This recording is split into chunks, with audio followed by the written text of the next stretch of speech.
In this exercise, we're going to be discussing view representations. To me, this is one of the easiest to use and easiest to understand. I like to say it's about the color or the appearance of your model. How is it going to look? What is it going to look like? What color is it going to be? So what we're going to do is we're going to open up the hydraulic reservoir we've been using, 876-5309, and we're going to take a look at it. And you'll notice the representation that's active is the one called blue. If we want to change representation, we can just double click on the next one we want to look at. We can go material, go red. Now let's create a new one that we're going to call display. So we'll come up to the top level there and we're going to right click and we're going to say new. And then you'll notice it automatically names it view 1. If you click on it again, it'll allow us to type in here. We're going to call it clear lid. And you notice it copied everything from the red because that's the last one that was active. So let's start out by changing the base here. So I'm going to click on the base, and then I'm going to come up here to the top to the pull down. And let's make that blue. We can leave those red. And the lid here, we're going to click on it. We'll come up here to the color. And we're going to find a clear light. And then we're going to hit save. And what you can use this for is to show somebody what the inside of a part would look like. If we were going to do, the outside case on something. If we jump over here to the complex assembly, what we could do, we could create a new view representation here. You can call this one clear or see-through. And then what I could do is I can come in here, click on this case, change it from orange, say clear yellow. Same with the lid. You can do more than one object at a time. You don't have to do them one at a time.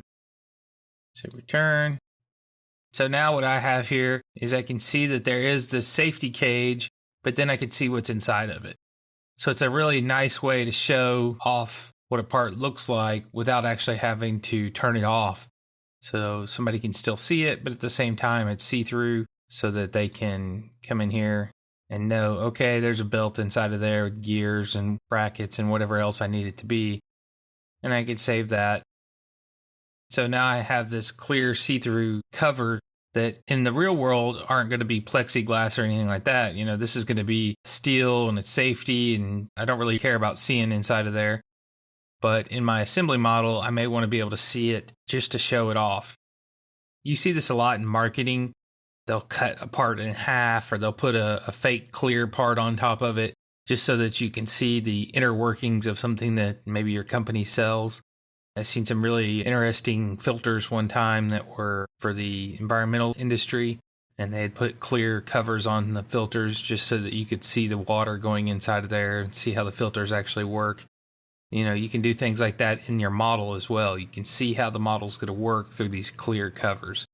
So the representation allow you to do that. You can also use this for, pre-paint and then post-paint. If you assemble your parts and then paint them after the fact, you could show what it should look like before it's painted, what it should look like after it's painted. And then this also allows you to use different colors and things in your drawings. So you put this in there and you tell it to be color, and you can choose which view representation you want to see in your drawing. If you're doing a full color drawing, especially if you're going to be doing any kind of rendering or anything on it, you can give this to marketing and then they can see through different bits and pieces and be able to show off what the interior is. Maybe you sell this model in different colors. You sell one that's safety yellow, one that's, beige, and one that's factory gray or whatever. So you can show the different colors with the different options. And you can call out these different options by using this view representation for that. Now, I'm not going to go into too much more detail in this lesson, just for the sake of time. I just wanted you to see kind of what the basics are of view representations. And I believe this gives you a real quick, good overview of how to use it. And you can play with this a little bit on your own and see how you can use these view representations.